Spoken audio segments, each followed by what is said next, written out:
Breathe in. England sits under a crown that feels too heavy for the skull that wears it.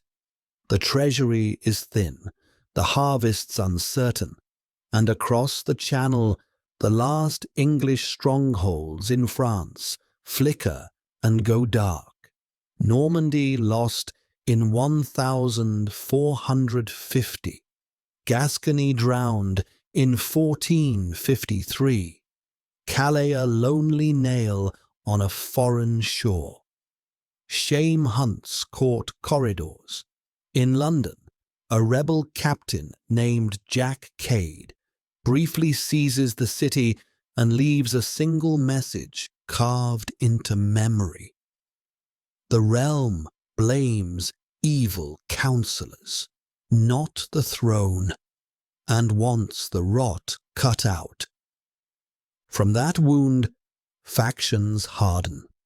One gathers around Edmund Beaufort, Duke of Somerset, kin to the crown through the Beaufort line, confident, close to the Queen's ear. The other coalesces around Richard, Duke of York, rich, battle-seasoned, heir to a blood claim deeper than most, through Lionel of Antwerp, second son of Edward III. Each man sees England's weakness and believes he, not the other, is the cure. In shadowed rooms, parchment maps unroll.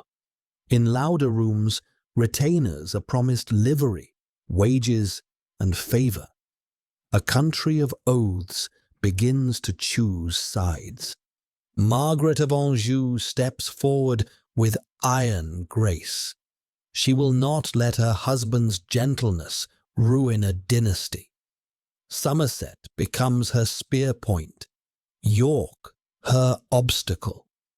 When the king's mind veers into a winter stillness in 1453, the realm needs a steady hand. York is named Protector of the Realm. Out of necessity, not love. He moves quickly. Somerset arrested, costs counted, the council trimmed of men, the streets curse. But the wheel turns again. The king recovers.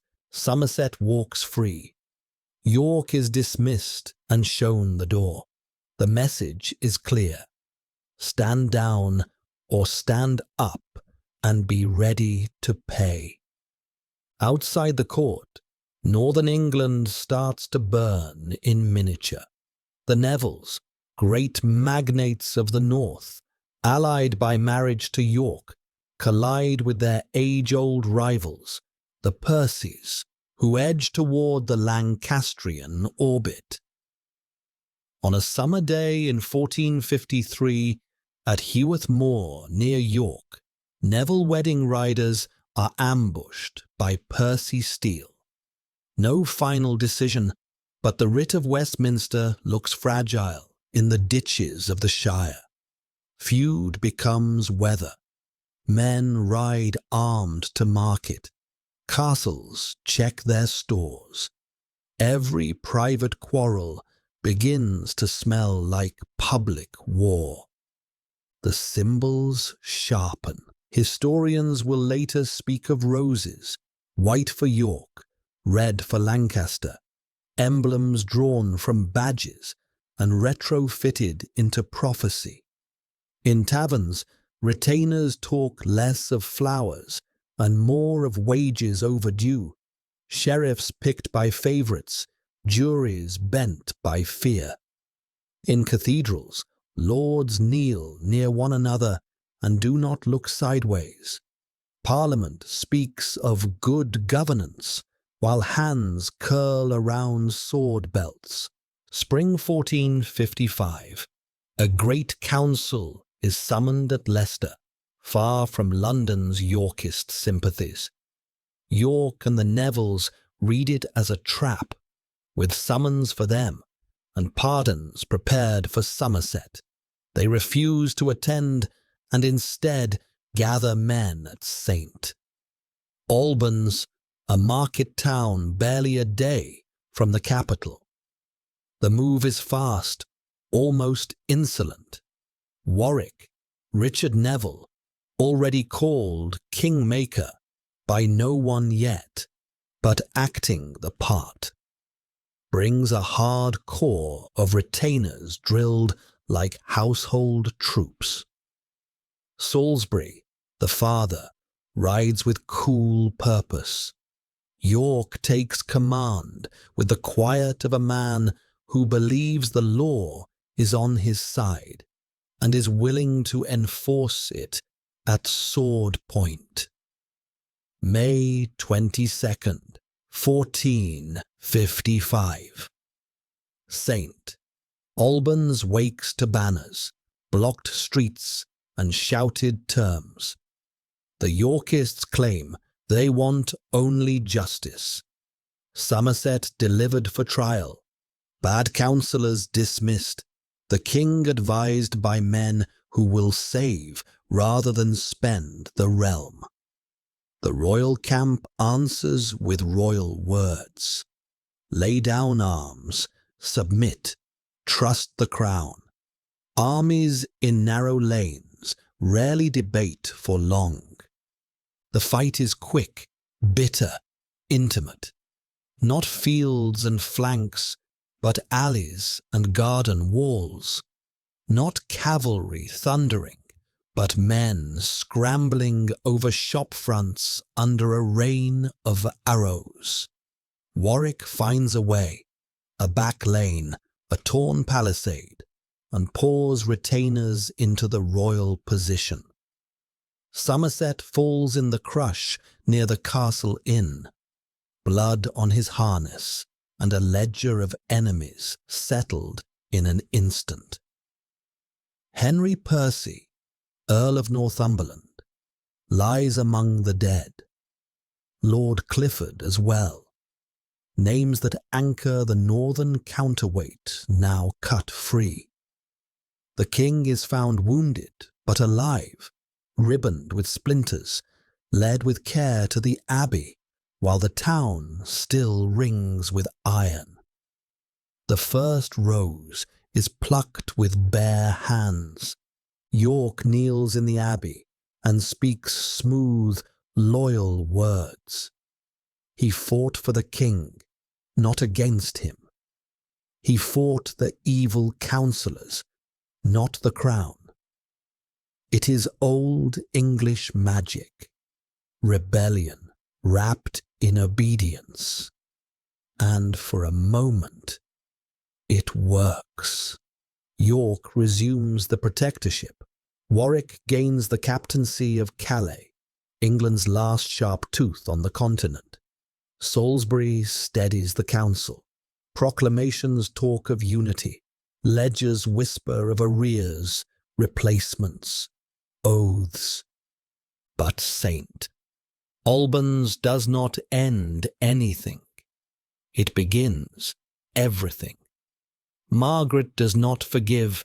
The Lancastrian households do not forget. Northern England, robbed of Percy blood, seethes. Men count their dead and lay in winter fuel for sieges that have not yet started.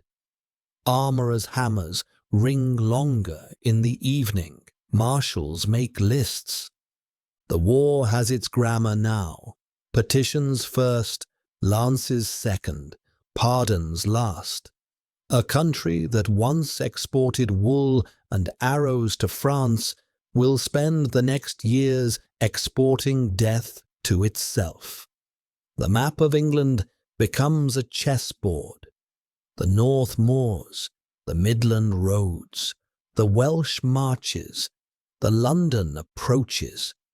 Each square has a sheriff who is someone's cousin, a garrison that owes someone's favour, a grudge that remembers. In London, sermons preach peace while scribes copy proclamations of reconciliation.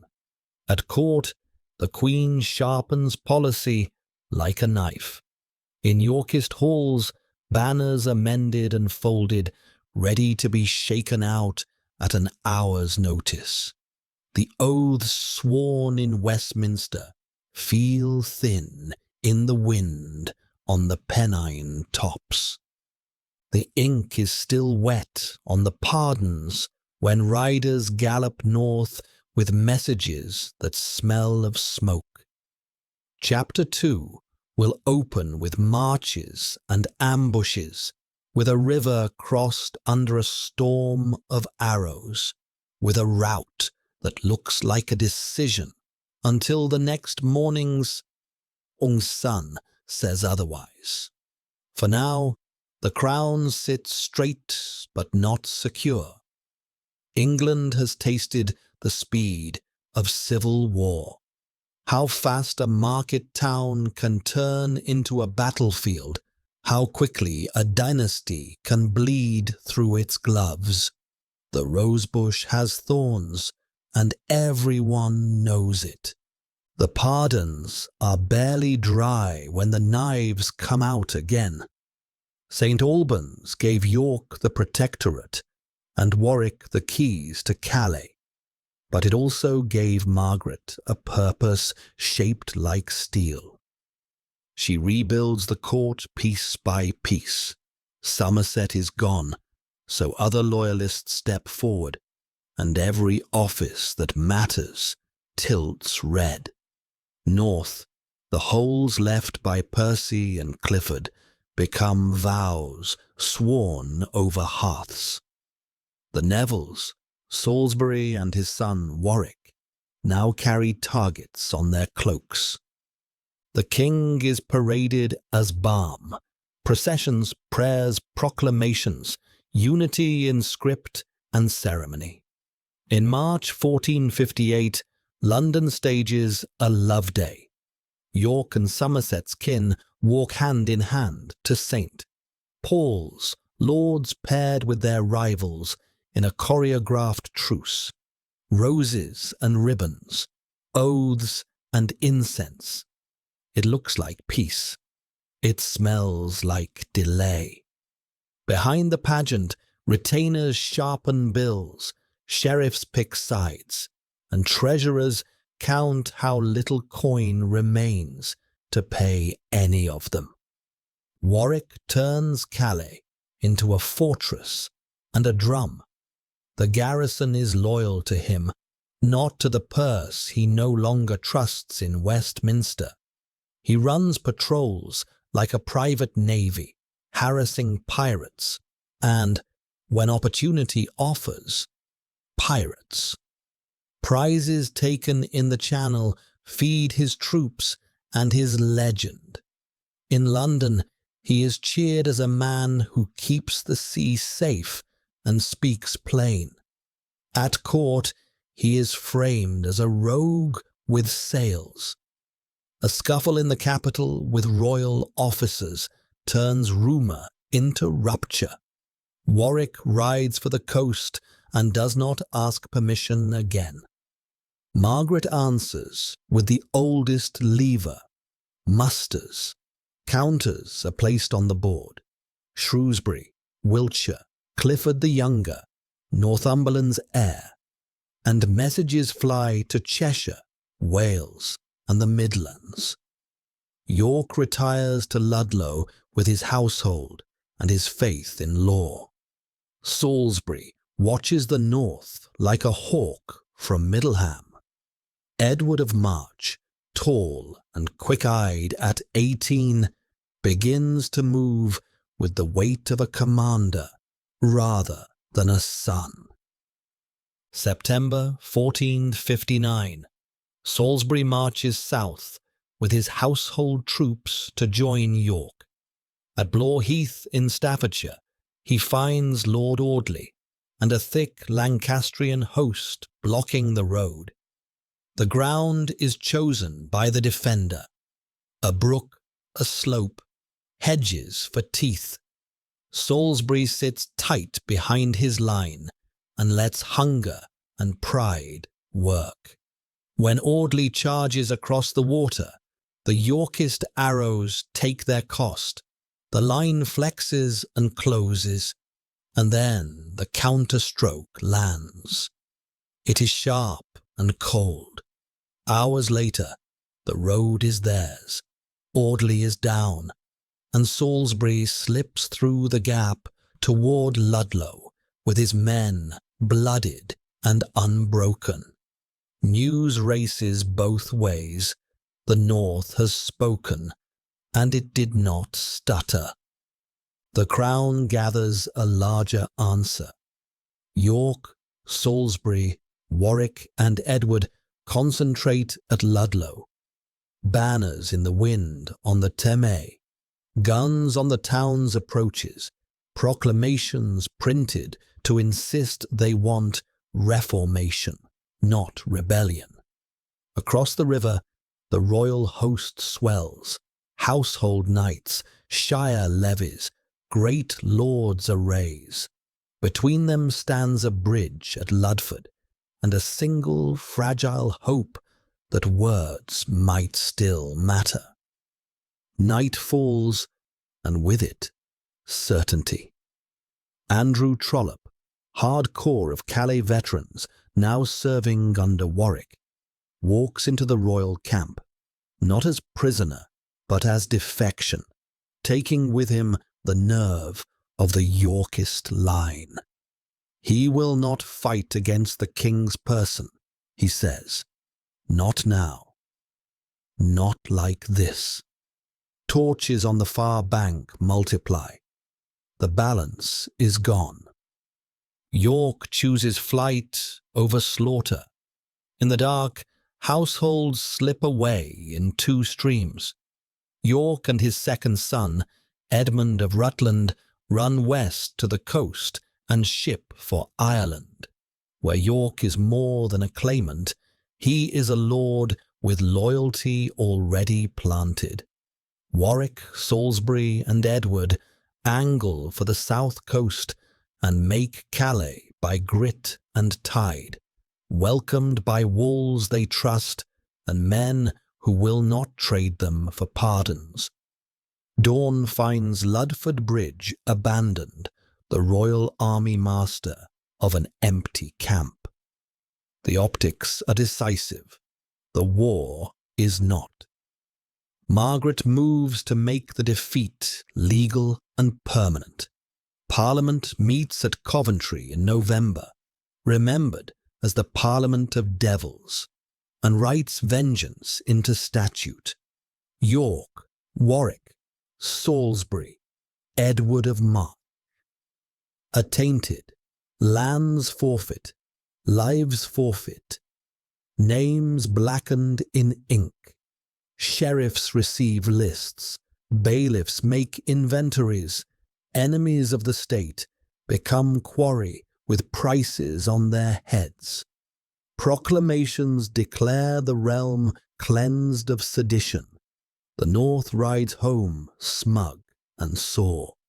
London keeps its counsel and watches the sea. Across that sea, in Calais, Warwick turns punishment into fuel. He raids Sandwich at dawn and walks away with ships and guns. He parades his fleet up the Thames like a promise and a threat. In Dublin, York holds a parliament that refuses Coventry's poison and calls his government in England corrupt by design, not accident. Messages cross the water with careful hands. Allies confirmed, ports prepared, sympathizers inside the realm ready to open gates. Edward learns fast. Recruitment on the marches, pay in hard coin, discipline that smells more like tomorrow's army than yesterday's retinue. Winter 1459–60 freezes the roads and clarifies the stakes. The Queen believes she has written her enemies out of England. Her enemies are already drawing lines back in. The King, gentle and watchful again, drifts like a candle in a draught between two iron wills. The Midlands sit under heavy garrisons. The southeast, starved of royal favour and fed Warwick's legend, leans white. Merchants quietly choose insurance over loyalty. Spring will bring sails. The return will not be a petition. It will be a landing. One column will rise from Ireland onto the Cheshire shore. Another will cross from Calais to Kent under Warwick's flags.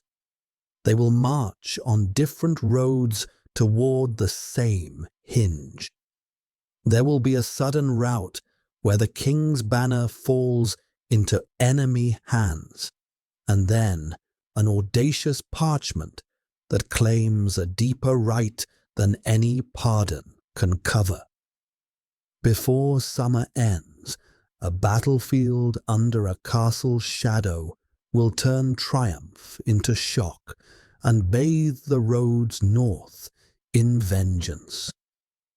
For now, Parliament's curses hang in the air, and the wind smells like salt and smoke. The game is not over. It is opening. Sails crease the channel. 2 landings, 2 routes, 1 intention. From Calais, Warwick and Salisbury bring hard veterans who drill by whistle and drum. From Ireland, the Duke of York prepares his return with letters of support and ships stacked with hope and coin. Kent stirs first. Sandwich yields its harbour. London listens. The gates swing wide for Warwick. In the Guildhall, he swears for king and realm, names evil counsellors again, and raises musters that look like a moving market. Pikes, bows, liveries flashing in rain. Northward, the royal host forms at Northampton, an earthwork camp hedged with guns and faith.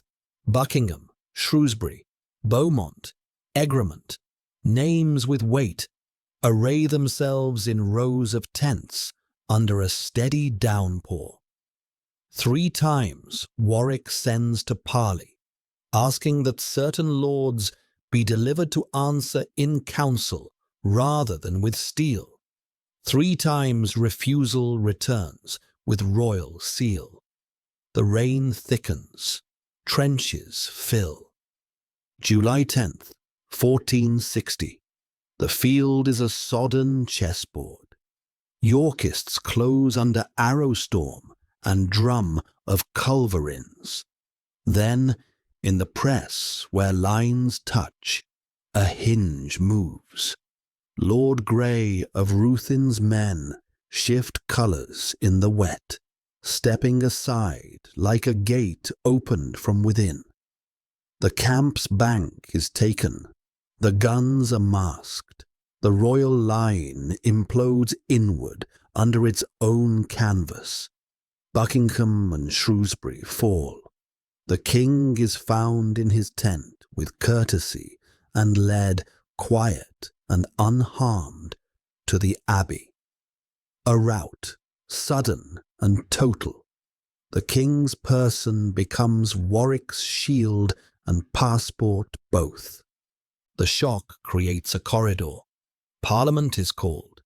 London throngs the streets. Letters fly across the Irish Sea. In September, Richard, Duke of York, rides into Westminster with the arms of England quartered on his banner. He walks straight into the painted chamber, hand set upon the throne's cloth of estate, not grasping, simply resting there, a gesture measured to the inch. Expecting acclamation, he meets a silence as careful as his claim. Even friends hold their breath. Words do the work, steel cannot finish. Over weeks, parchment carries a compromise, that feels like a blade sheathed in velvet. October's Act of Accord. Henry VI to remain king for life. York named heir. The prince set aside. Oaths sworn in hall and church. The document is precise, legal, exquisite, and inflammable. Margaret of Anjou answers with movement, not marginalia. She gathers north. The Percy's loss at Saint. Albans is an open account. Clifford's blood is an oath.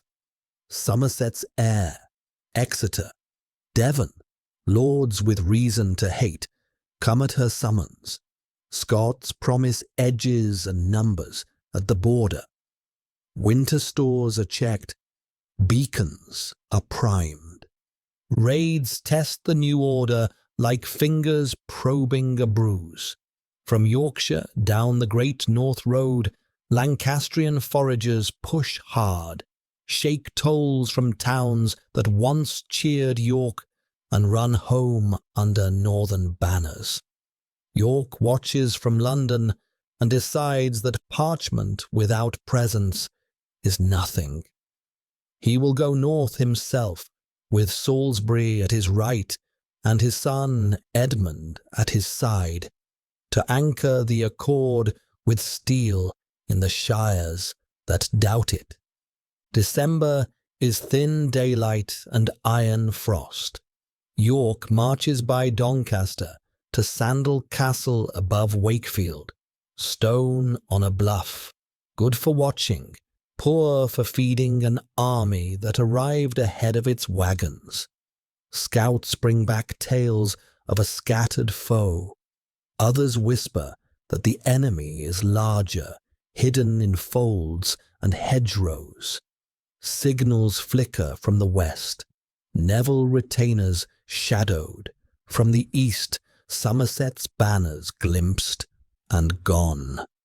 The ground breathes ambush. December the 30th, 1460.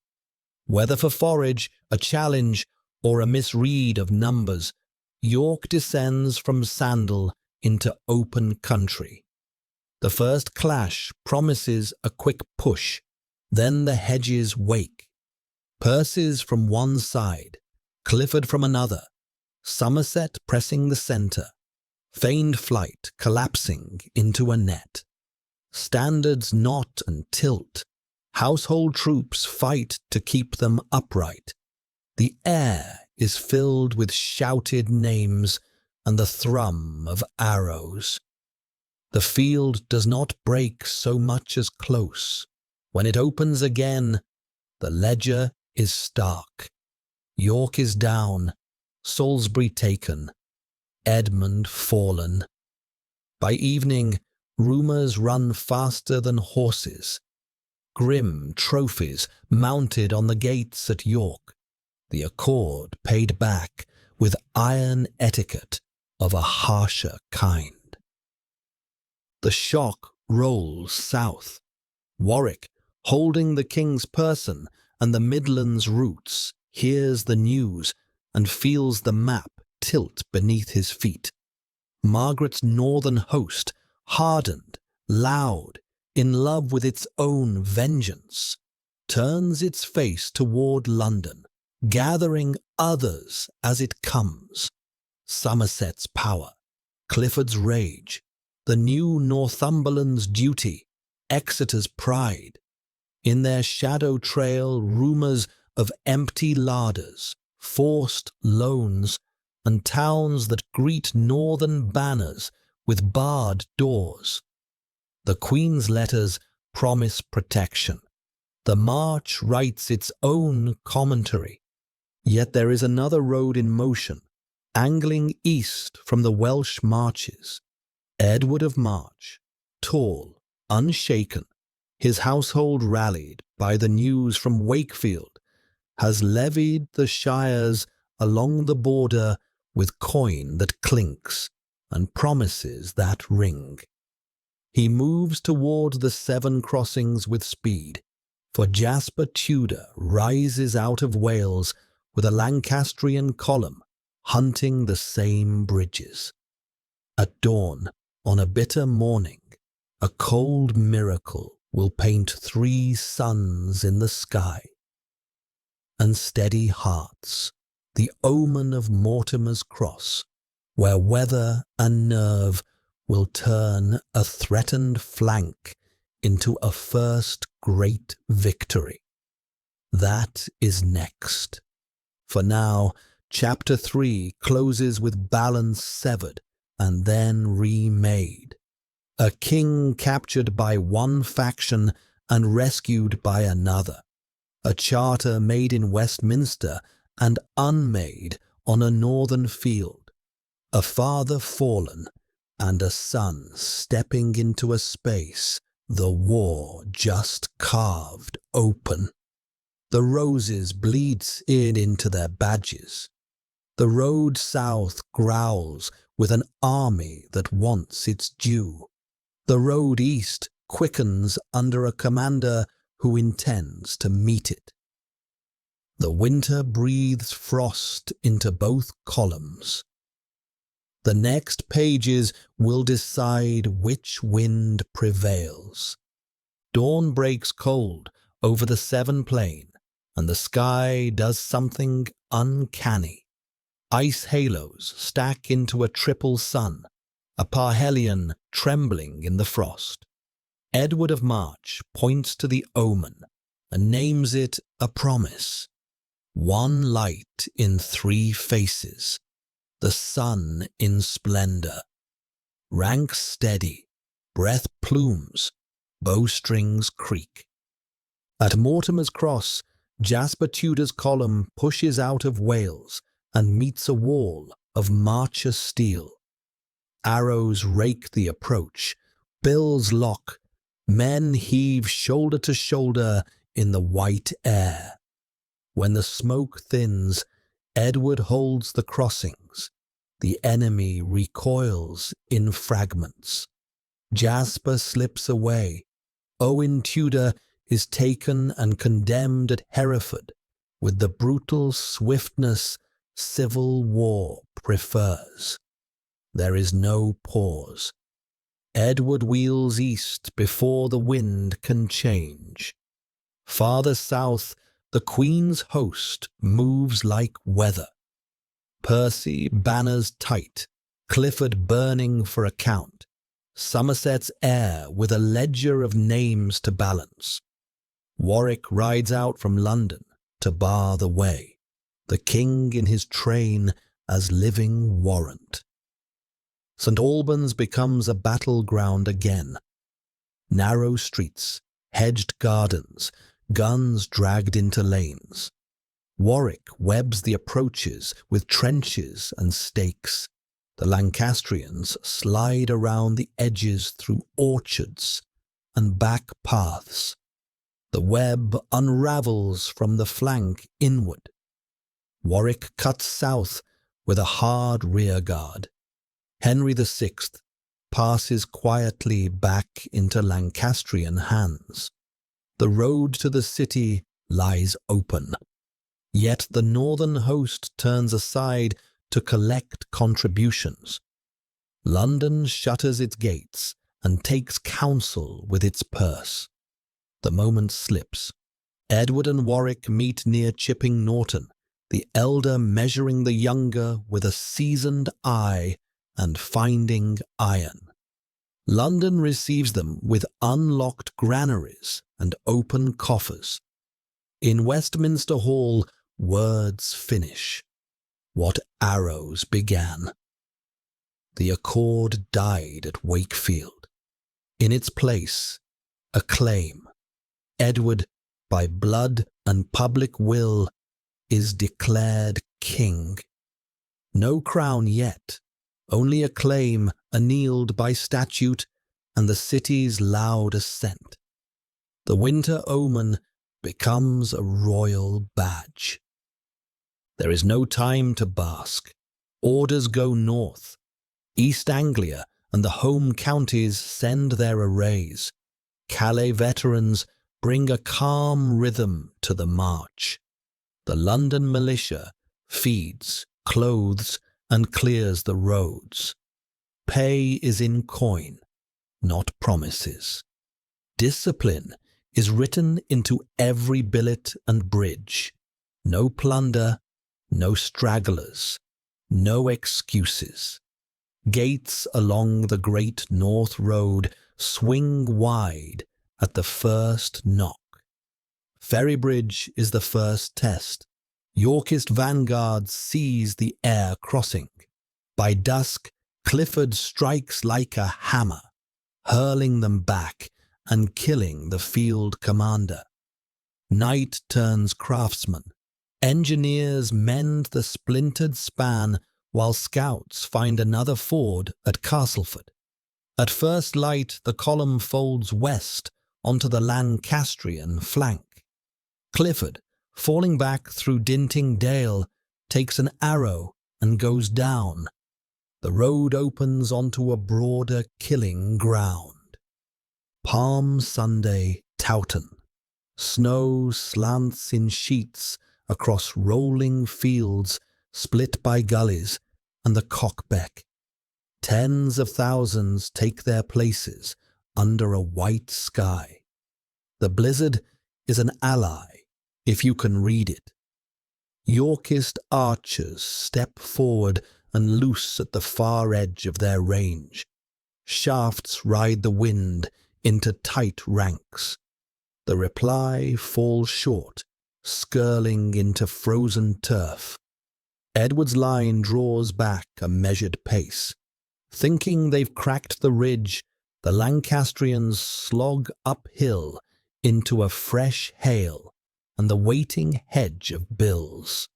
What begins as an archer's trick becomes a wrestle no hourglass can measure. Standard against standard.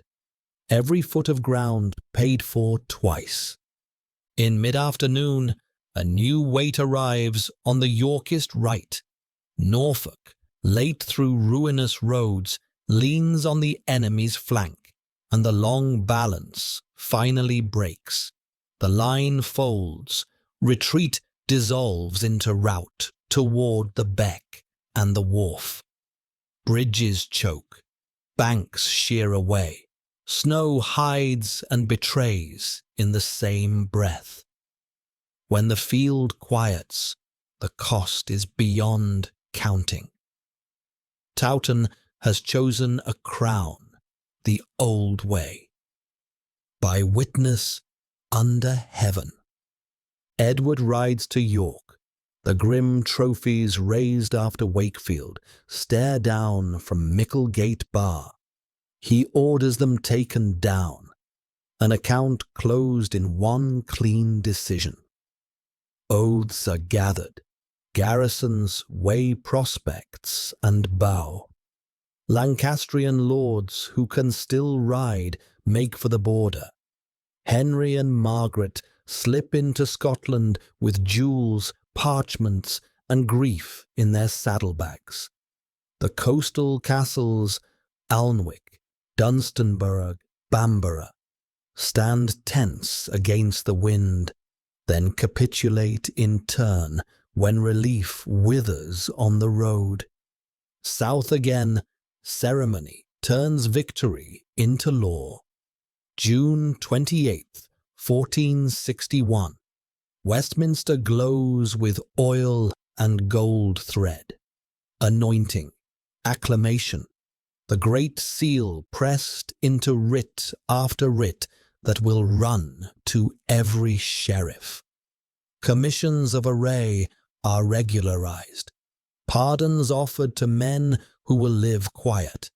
Exceptions carved for names that have become banners of rebellion. The treasury is coaxed, not raided. The city, treated as partner, not purse, answers with loans that smell like confidence. Council tables fill, dockets move. The machinery of peace creaks back into motion. No one mistakes quiet for safety. The red rose has not been uprooted. It has withdrawn into hard soil. Scotland offers keys and shelter. Northern affinities still breathe in towers above the Tees.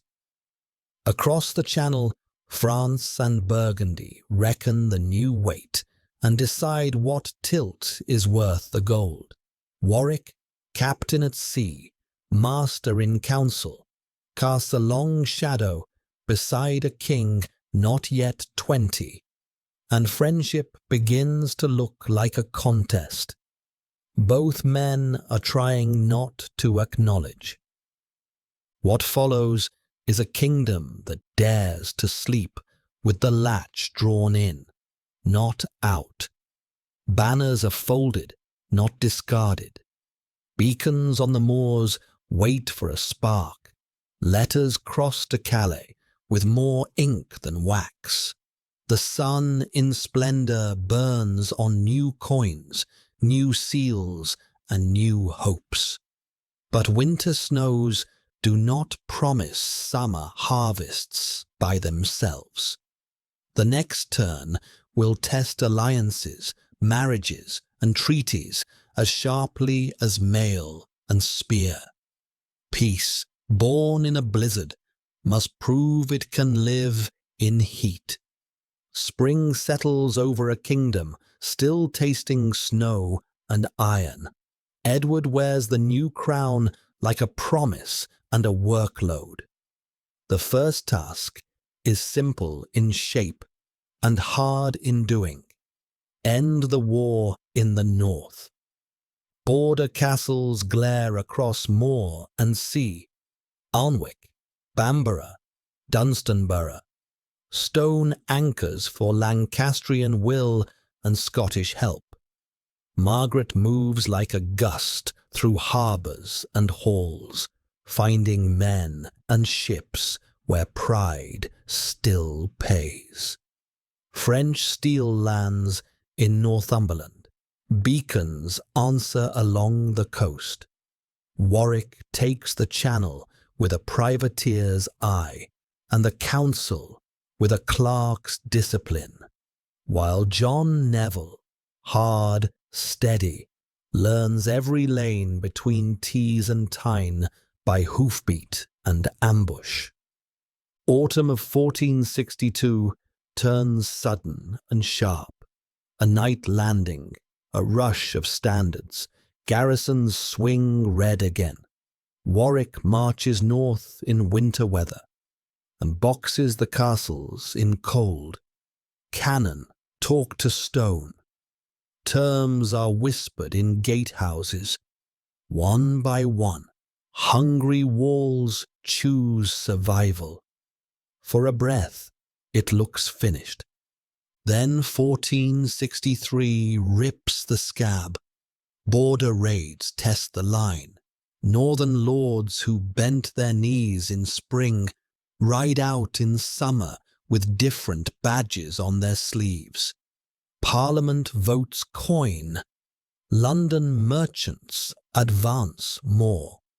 The road north fills with carts, bows, spare strings, and barrels of salt beef. Edward keeps the marcher lords close and Wales under watch. Jasper Tudor still a shadow in the western hills, harrying, slipping, refusing to vanish. Every month, another crag changes colour. Every season, a different rumour claims the war is done. The decision comes on open ground. April 1464. Hedgeley Moor. John Neville, now the king's fixing iron in the north, marches to secure a truce with Scotland and is met by Percy Blades and the lords who will not let the ledger close. Wind scrapes the heather, arrows mark the opening, then the lines meet and the question becomes breath and knuckles. By dusk, the way north is open and Ralph Percy is down, oaths spent on the turf. 3 weeks later, the knot tightens. Hexham, the Lancastrian host, coils on Tyne meadows. Neville falls on it before the coil can spring. Panic and mud do as much harm as steel. Banners drop. Leaders scatter for the trees. In the aftermath, the King's justice moves with a speed that means not to repeat old mistakes. Somerset and the hardcore are taken and executed. Others find rope or mercy according to their weight and utility. The spine of resistance snaps. Margaret slips out of the country like a candle cupped against the wind. Henry VI becomes a rumour in peat bogs and monkish barns, a king in name walking under hedges. He will be found later and led quietly south to a different kind of captivity. With the north quieted, Edward turns from sieges to statecraft. Debts are consolidated with a merchant's patience. Customs are farmed with stricter hands. Sheriffs are named for competence, not just cousinage. Rewards follow service. Warwick in council and on the sea. John Neville raised high to anchor the marches. Hastings near the king's ear day and night. Herbert pushing hard through Welsh stonework until the banners there lose their colour. The realm exhales in small comforts. Markets return to rhythm. Assizes sit. Pardons, carefully worded, turn old enemies into quiet neighbours. Abroad, the great game demands a tilt. France watches with long fingers and longer plans. Burgundy counts coin and prefers a partner who moves goods rather than grievances.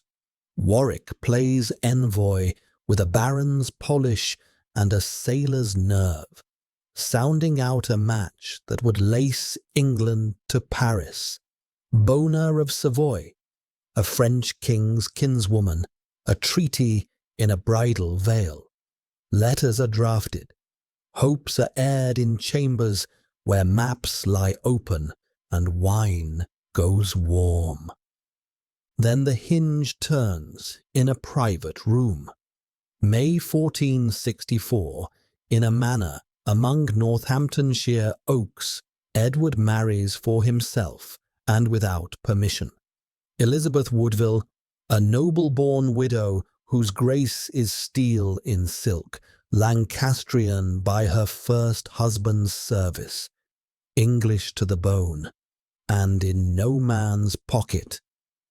It is secret, sudden, audacious, the move of a king who believes his choice can create its own weather.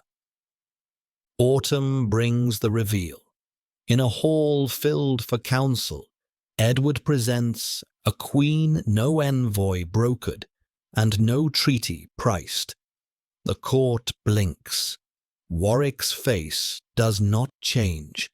His future does. The Woodvilles become more than a household name. Father, brothers, kin find places in the new architecture. Offices, marriages, stairways that lead toward the dais. Old houses mutter about upstarts. The city watches balances. Burgundy smiles a little. France frowns a lot. Edward does not explain. He governs. Progresses through counties turn into oaths collected and grievances listened to. Coin still moves into the tallies. Law courts feel the pressure of a monarch who wants writs to bite.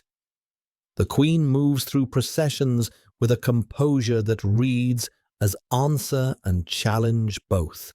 Pageants skate over hard feelings, masks hide sharp looks. Behind the drapes, alliances shift like chessmen. The realm sleeps easier, but not deeply. North of the Tweed, shelter remains for grudges with long memories. In the west, one cliff still flies, a red scrap over grey waves, daring the siege lines below. Across the channel, two princes arm their arguments with dowries and ports. At home, the man who carried Edward's claim like a banner, Warwick, feels the centre of gravity slide an inch away from him, then another. For now, the surface holds. The roads are safer than they were. Harvest fairs smell of spice again. Judgments arrive on time. Pardons arrive with conditions. A sun in splendour looks out from new coins. But crowns sit on fulcrums. A marriage made without ambassadors has rearranged the room. Smiles are courteous, bows are exact. Somewhere between London's bells and Calais' surf, a friendship begins to creak like a great ship in a turning tide. Spring ripens into a tense summer. The red rose has slipped into shadow, but it has not withered.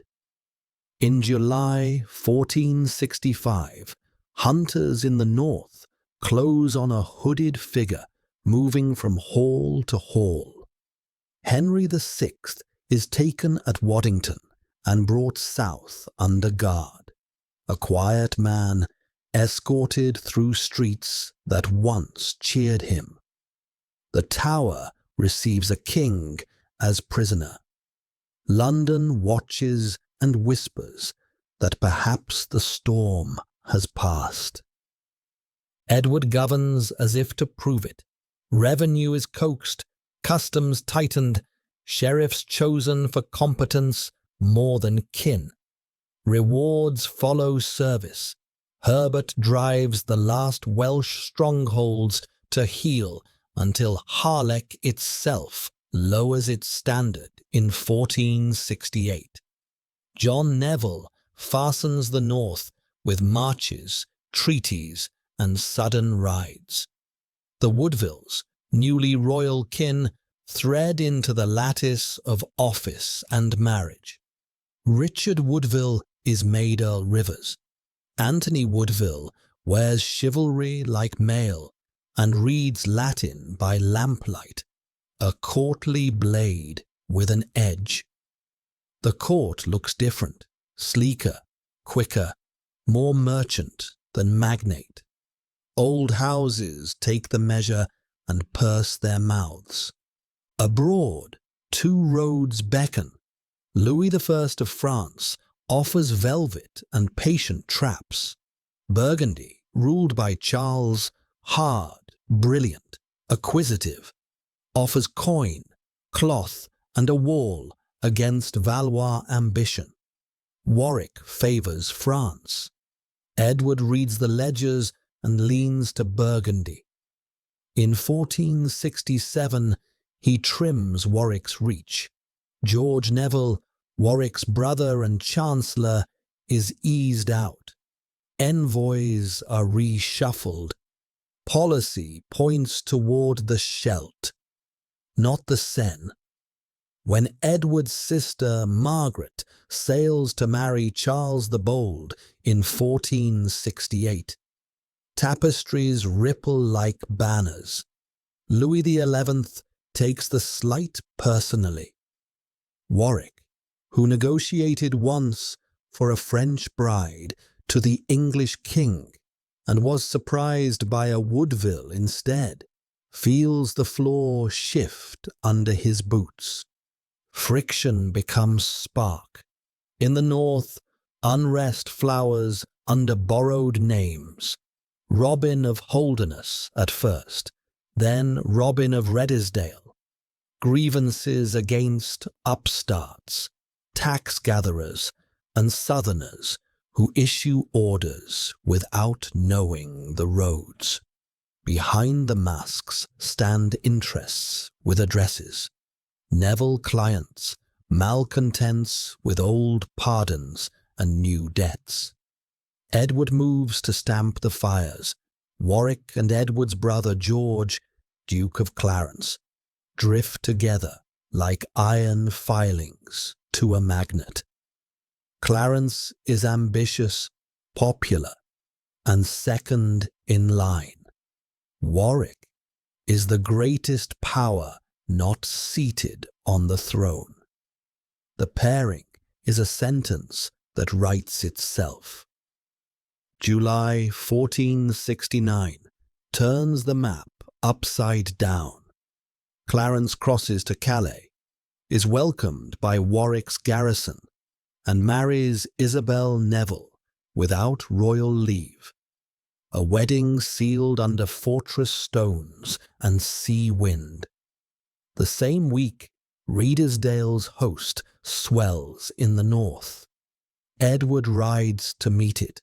Warwick sails with a fleet and lands on the south coast to restore order.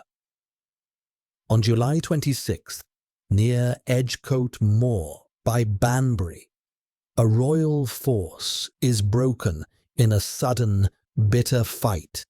Command collapses, panic bites. Rivers and John Woodville are seized and executed by the rebels in rough justice meant to balance a ledger. Days later, Edward himself is intercepted on the road and taken north in custody to Middleham Castle. England draws a sharp breath. The king is a guest who cannot leave.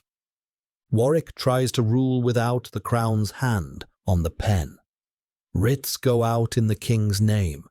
Councils sit with Neville gravity.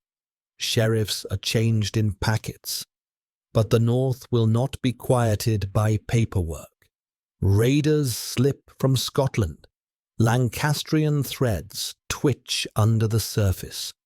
Musters do not answer a summons that does not carry the king's living voice. By September, Warwick brings Edward south and stages a reconciliation. The king smiles thinly and chooses patience. A season turns, and with it the chance for both sides to step back. Neither does. Early 1470 carries the same old disguise. Another northern rising, this time in Lincolnshire under Sir Robert Wells. Letters run between Warwick, Clarence, and the rebel captains. Promises of support. Plans written in cautious ink. Edward rides hard, meets Wells near Empingham, and smashes the levy at Losecoat Field. On the fugitives, he finds the proof. Correspondence that names Warwick and Clarence as the pulse behind the revolt. The curtain drops. Warrants are drawn. Warwick and Clarence flee west, take ship at Dartmouth, and run for Calais.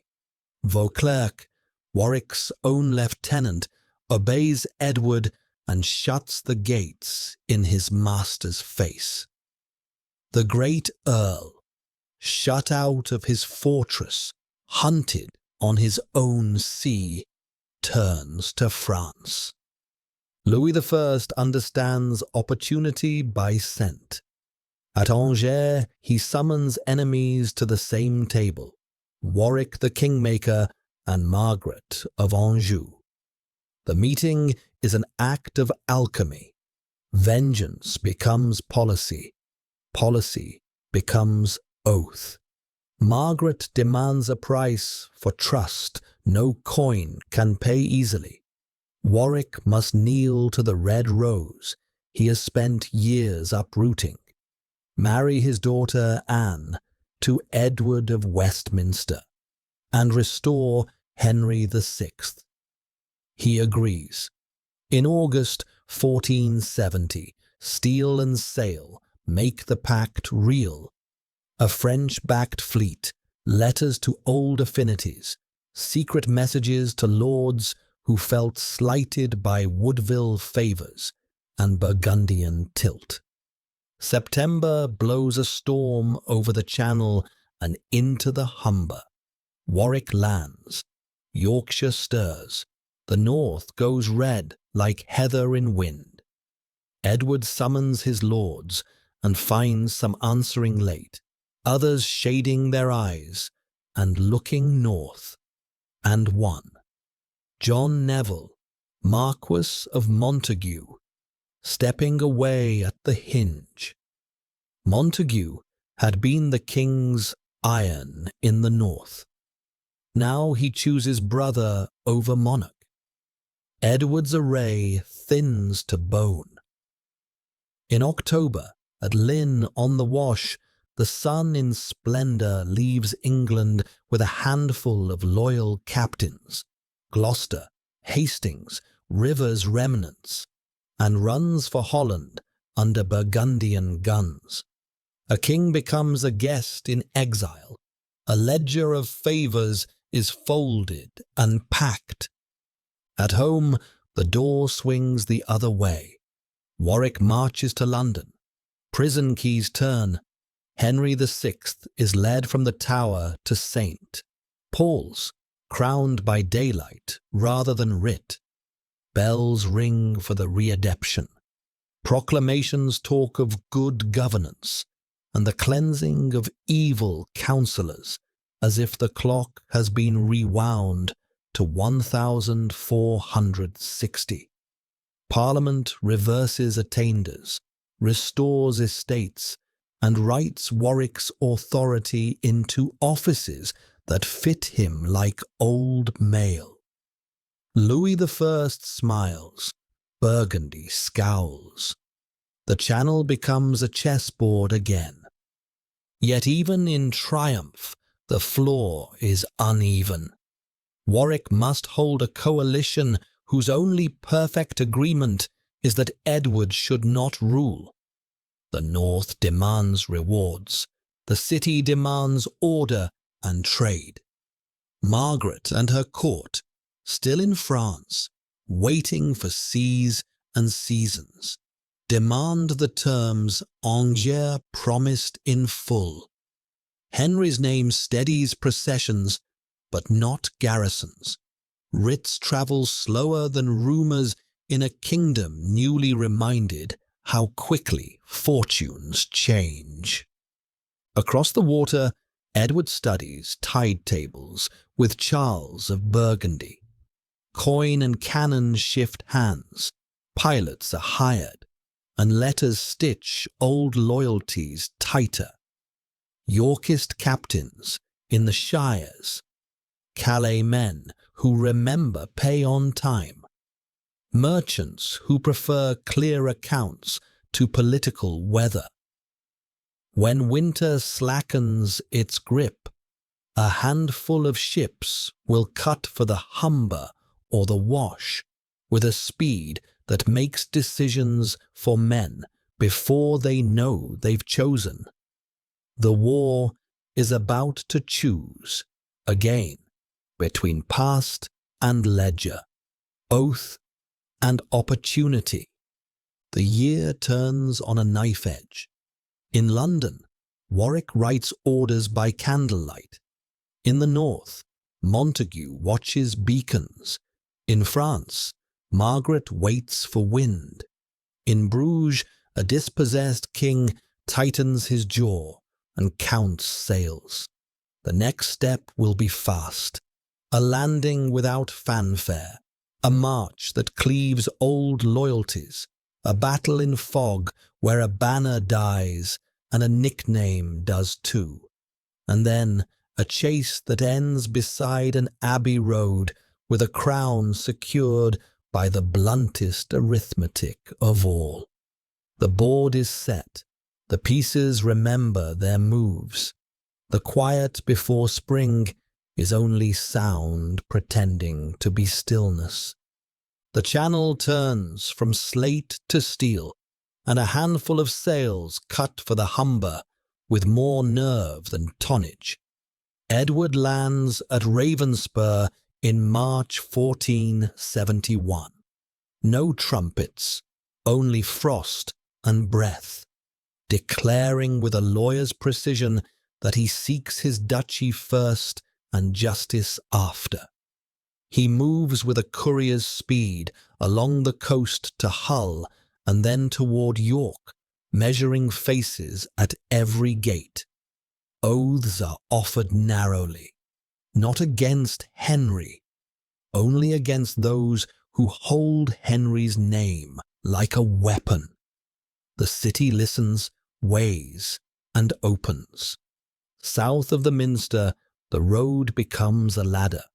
Northumberland watches and chooses caution. Montague shadows from the high ground, his banners a silent question. Edward threads the space between them. Nottingham, Leicester, gathering men by the oldest magnates, pay in coin, pardons in writing, and a commander who sits a horse like he was born atop it. By Coventry, the first hinge moves. Warwick stands within stout walls. Edward calls parley. Clarence arrives with a drum roll of retainers and a face turned at last to blood rather than brotherhood. The reconciliation is done in a moment and rehearsed for a lifetime. Clasped hands, public vows, command posts rearranged as if they had always been meant that way. London answers as it always has, with the abacus and the bell. Gates open, coffers follow, and the Tower yields what symbol it holds. Henry VI, solemn and dazed, escorted from stone to sanctuary, while the city remembers how quickly fortune flips. For a heartbeat, the realm holds two truths at once: a crowned name and a commanding will. Only a battle will decide which one the country obeys. It comes in fog. Barnet, April 14th. Before dawn, the armies grope forward along a ridgeline that the mist shortens and bends. Standards find enemies they did not mean to face. Units overlap, angles a guessed, not seen. At first light, the fight snaps into being. Arrows hissing short, bills meeting with the muted thud of padded jacks. On the Yorkist left, Gloucester leans in. On the right, Oxford's star blazes through the murk and carves a path, then vanishes to rally, leaving a gap that looks like a ruse and isn't. In the fog, badges lie. Oxford's star, with streaming rays, is read as the sun in splendor by men who are done trusting their eyes. Shouts of betrayal ripple. A flank folds not to steel, but to confusion. Edward does what only a few can do in that moment. Plants the standard himself, drives the center forward like a door ram, and turns panic outward rather than inward. The breaking is quick once it begins. Warwick's line shivers and runs for Hadley Lane and the road beyond. Horses flounder in the ditch. Harness snags. Grit and chance decide who escapes. The Earl who once made kings meets the arithmetic of retreat, brought down among hedges and finished with a soldier's economy. Montague lies near, the family balance sheet closed in a single morning. The fog lifts to reveal a field that has decided more than a day. It has decided a style of rule. The kingmaker is gone. The king remains. Edward does not pause to count trophies. He turns west, for news rides beside him like a shadow. Margaret has crossed from France, bringing with her the last, best hope of the red rose and the claim that binds it. They meet by chance of geography, and will on a line of hedges and meadows north of the Severn, then wheel south for better ground. The end is written beside a Gloucestershire town, whose name will carry iron for centuries. Tewkesbury. Dawn, May 4th. The field is a shallow bowl, divided by ditches and cut with old lanes. Edward anchors his line on the rise. Gloucester holds one wing, Hastings the other. The guns speak briefly to announce the hour. Then the real work begins. Somerset, hungry for a stroke that will rewrite the ledger, takes the low ground to the Yorkist left and tries a flank through the brush of what will be called Bloody Meadow. For a moment it works. Surprise and slope combine, and the Yorkist edge buckles. But Gloucester's counterpunch lands square.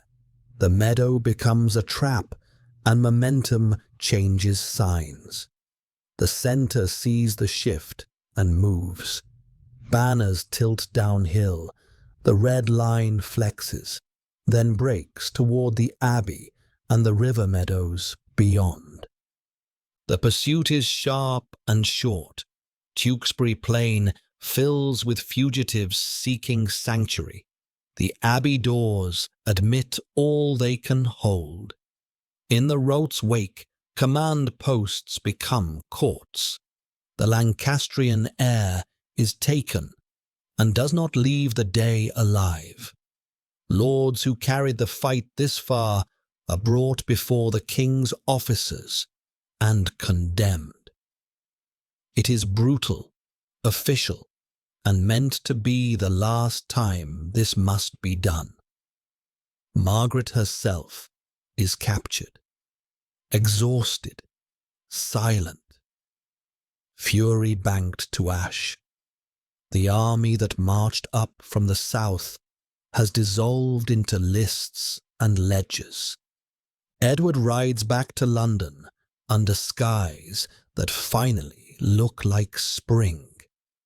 2 nights later, the last thread snaps. In the Tower, Henry VI dies. Official words say, by sorrow. The realm reads the message without translation. A dynasty passes into prayer and parchment. With Barnet and Tewkesbury, the sword has written what statutes could not. There will be one son over England again. The aftermath is not triumph so much as method. Pardons are drawn for those who will be quiet. Exceptions are carved for those whose names cannot be reconciled. Calais is thanked in coin and continued command. The city in privileges and predictable exchequer calls. The northern marches are given to men who have proved they understand the difference between a feud and a frontier. Garrison lists shorten, customs rise, the coinage bears a face the market trusts.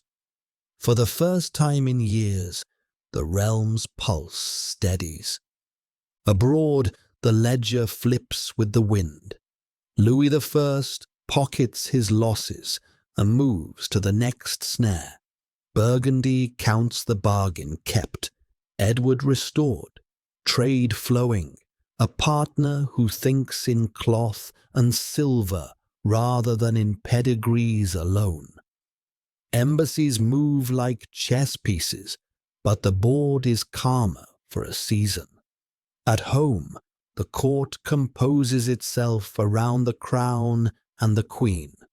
Woodville grace, tempered by an administration that remembers exactly how thin the ice was. Warwick's absence is a presence of its own, the space at council and on campaign filled by Hastings, by Gloucester, by men whose loyalty has just been weighed and found sufficient. The long ache of civil war ebbs without ever quite disappearing. Border towers still keep more salt beef than they need. Beacons stand ready on northern ridges.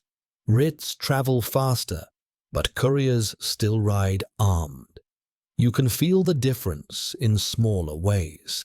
Assizes that sit on time, market days that pass without levy or loan, ships that load wool without scanning the horizon for hostile sails.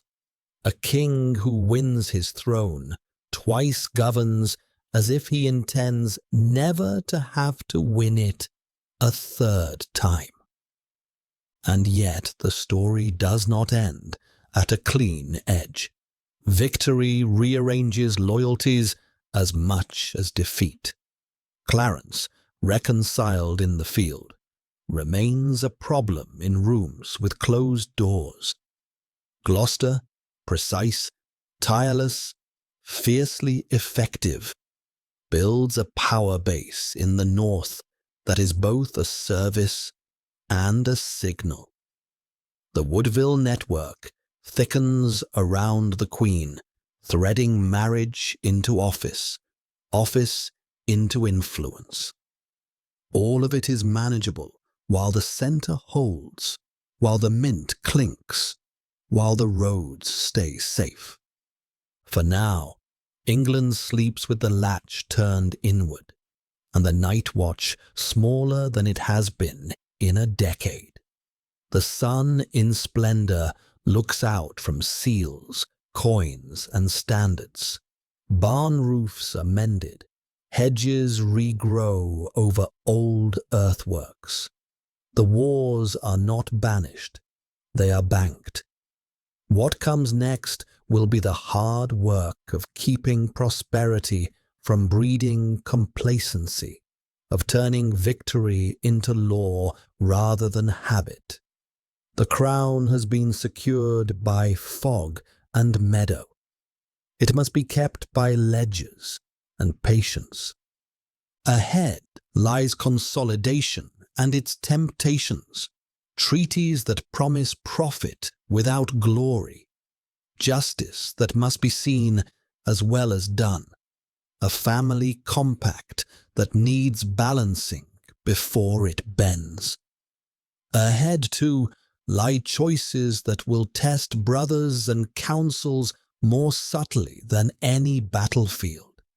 But for the first time in years, the map is not a wound, it is a plan. The realm, bruise purple a season ago, is the colour of harvest. The noise is wheels and hammers, not drums. And the lesson the country has learned at ruinous cost hums beneath everything. Crowns endure not by miracles, but by maintenance. Peace settles, but it's the kind that needs hands on it, all day, every day. After Barnet and Tewkesbury, Edward rules like a craftsman at a bench. Balance is first, then fittings, then finish. Debts are rolled into order. Customs farmers are watched. Sheriffs are chosen for skill instead of pedigree. Pardons are written with a ledger in mind. Mercy for those who will live quiet. Rope for the few who won't. The great chair Warwick once filled doesn't sit empty. Hastings holds one arm with effortless calm. Richard of Gloucester holds the other with precise, relentless work. Assizes kept, musters drilled, a northern framework of order that feels like iron under the crown. Loose embers are smothered patiently, not noisily. On the Cornish coast, John de Vere, Earl of Oxford, tries to turn surf and granite into a private war. St. Michael's Mount climbs from the sea like a clenched fist. Oxford makes it a banner, 1473 to 1474. Cannons speak to stone, tides grind down hope, provisions thin to whispers, and the fist opens at last. Oxford is sent to hard custody in the Pale of Calais, out of the way, not out of mind. In Wales, the last red pennons are shaken down from their cliffs. Harlech's long defiance ends. Jasper Tudor slips to foreign keys and vanishes into exile. In the north, order has a name, Gloucester, with a restored Percy as counterweight, stitches marches and courts into a fence that doesn't creak when the wind blows. Henry VI's quiet passing in the Tower is followed by Margaret's return to France on ransom. Punctuation, not promise. The realm exhales. Abroad, Edward aims for profit over theatre. Burgundy offers coin, cloth, and a break on Valois ambition. France offers velvet and patient snares. The king reads the ledgers and chooses cloth. In 1475, he ferries an army to Calais. Banners bright, guns heavy, supply columns a mile long, and then refuses to feed them to glory. At Piquigny, Louis XI buys time with open hands.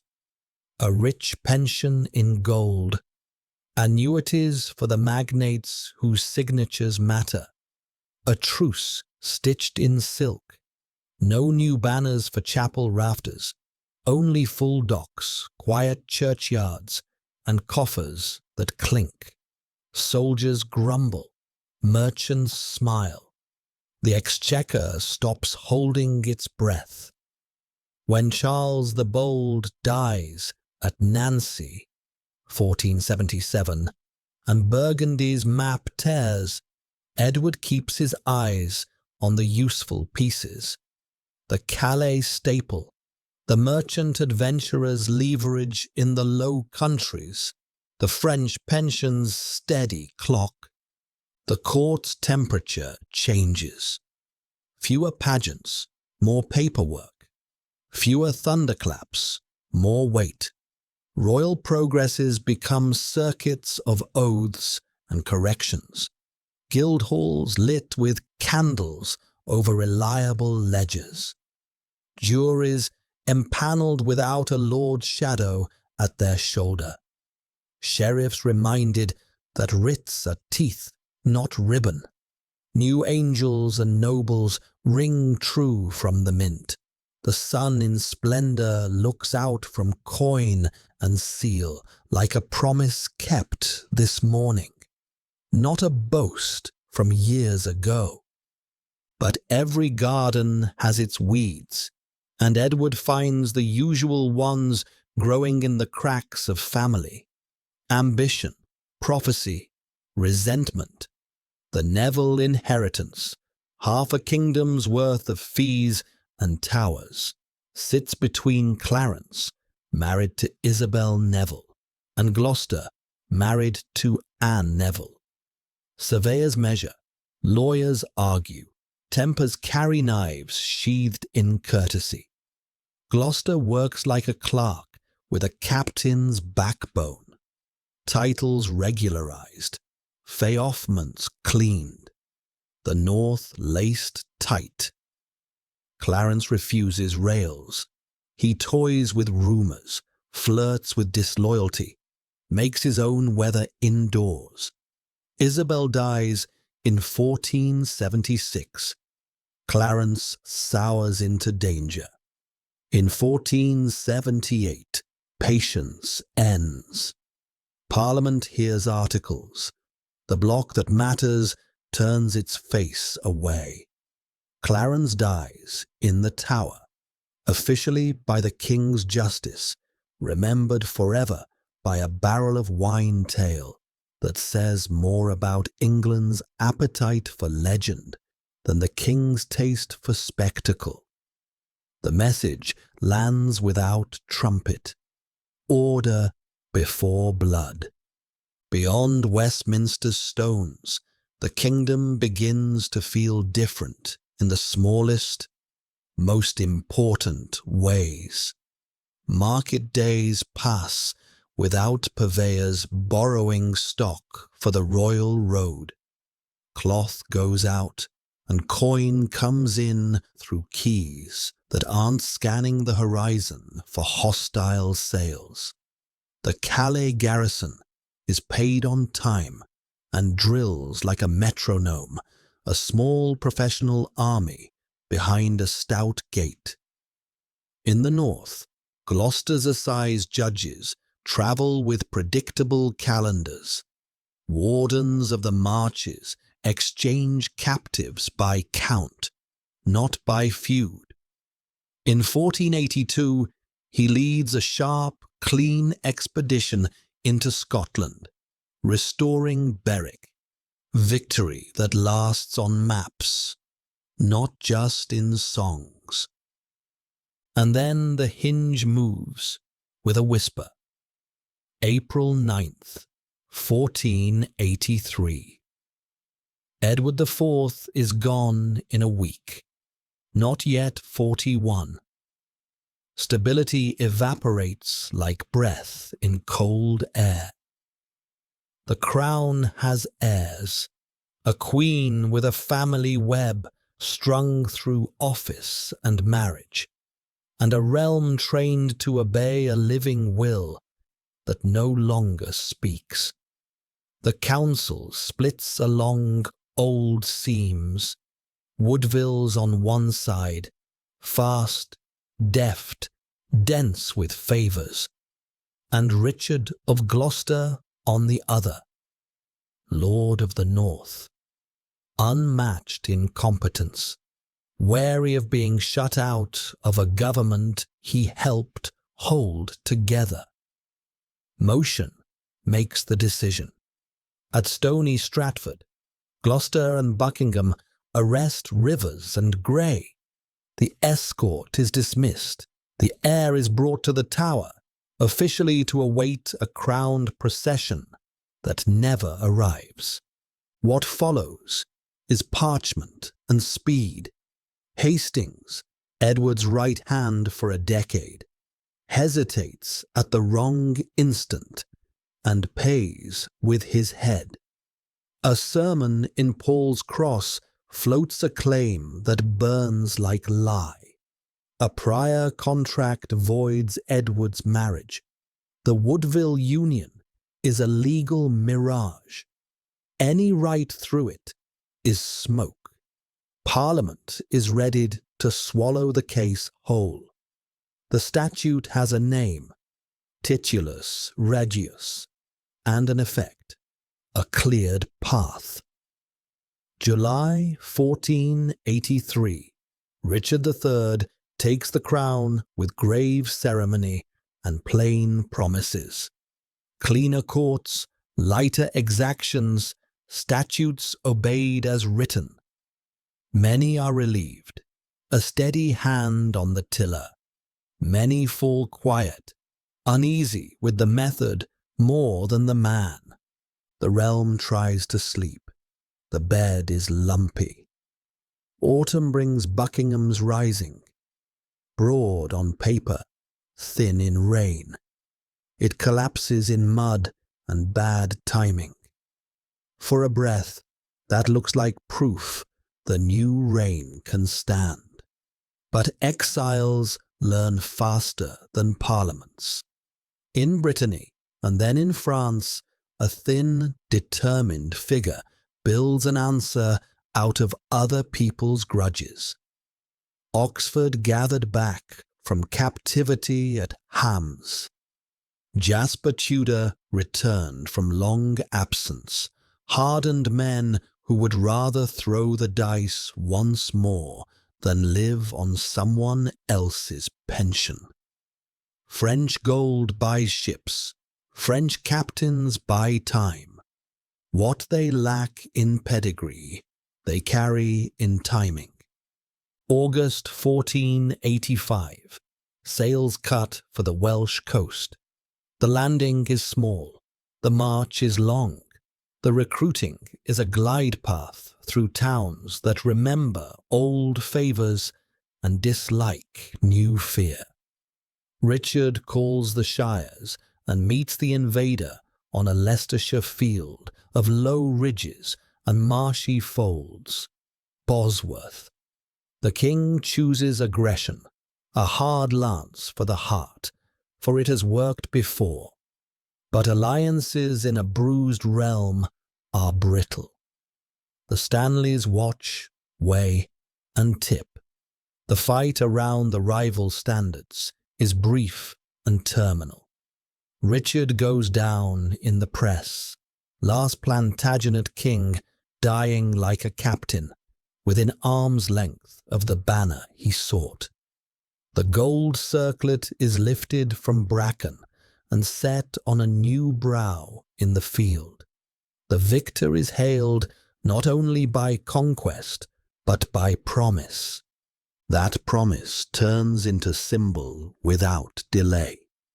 January 1486, the new king, Henry VII, marries Elizabeth of York.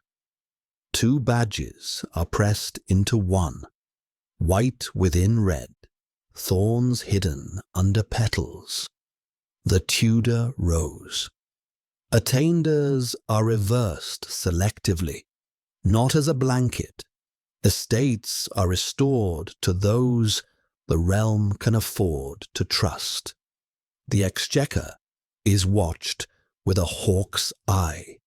Recognizances and bonds become a quiet discipline. The council gets smaller, sharper, less hospitable to improvisation. Traders are courted. Law is made visible. The tone shifts. Fewer masks, more memos. Less thunder, more gravity. One shock remains. In 1487, an impostor is crowned in Dublin, and a very real army, German pikes, northern diehards, Oxford commanding for the crown he once defied, marches for Nottingham. Stoke is long, hard, and final. The rebel host breaks against a line that doesn't. After Stoke, the embers dim at last. Beacon baskets along northern ridges are left to weather. The habit of keeping an extra barrel of salt beef for a winter siege fades in towers that once expected to be shut in each December. The crown's writ runs farther, faster, with fewer arguments at milestones. Under the new order, the old lesson holds. Crowns taken by steel are only kept for good by law. Henry does not spend the treasury on spectacle. He spends it on predictability. Ports learn to plan. The merchant adventurers hum. Justices of the peace know their hours. The king's men keep notebooks and tallies. The realm gets used to receipts. He tightens livery and maintenance. He frowns on private armies in new colors. He prefers quiet settlements to loud pardons. Even the opposition that remains, pliant, prickly, or pretending, learns that there are fewer soft corners to hide in. Look back, and the line is clear.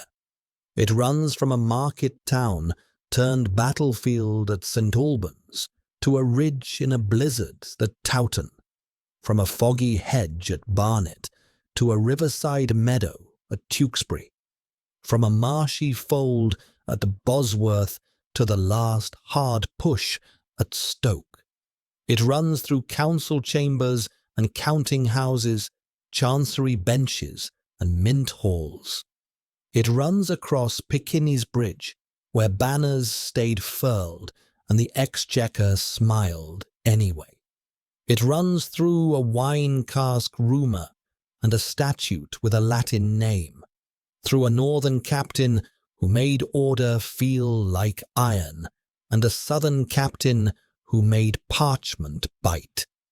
It passes by Berwick's gates, by Calais piers at dawn, by a Guildhall in York, where a sheriff reads writs without glancing over his shoulder. And now it ends, not with a trumpet, but with maintenance. The banners are folded, the beacons go dark, hammers in Guildhalls set the rhythm, gulls over wharves mark the tide.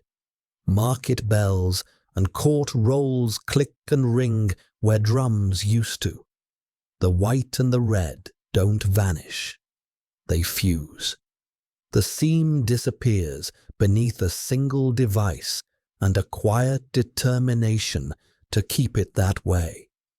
The sun in splendor retreats to coins and memory. A new rose blooms on every seal. Roads are graded smooth over old earthworks. Hedges reclaim the edges of forgotten camps. Bridges rebuilt carry wool to ships and writs to shires. The realm sleeps with the latch turned inward. The long fever breaks. If you listen closely, you can still hear the wars in the places they changed forever. Stone that never quite warmed again. Fields that hide arrowheads in their roots. Abbey walls that remember a desperate knock at dawn. But the loudest sound is ordinary and reassuring. Cartwheels on dry roads, cauldrons in dye houses, the scrape of quills in chambers where decisions arrive on time. That is the ending England needed. Not a single shout on a field, but 1,000 signatures, 1,000 balances, 1,000 days in a row without panic. The thorns remain, every kingdom has them, but the petals show above the hedge. Breathe out. The story closes with the country finally allowed to be itself again.